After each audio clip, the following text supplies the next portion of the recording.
காட்சி தந்து என்னை ஆட்சி செய்வாய் அம்மா.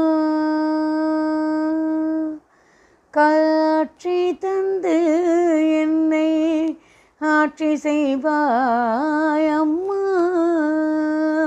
கல்யாணியே கற்பகமே அற்புத காட்சி தந்து என்னை ஆட்சி செய்வாய் அம்மா.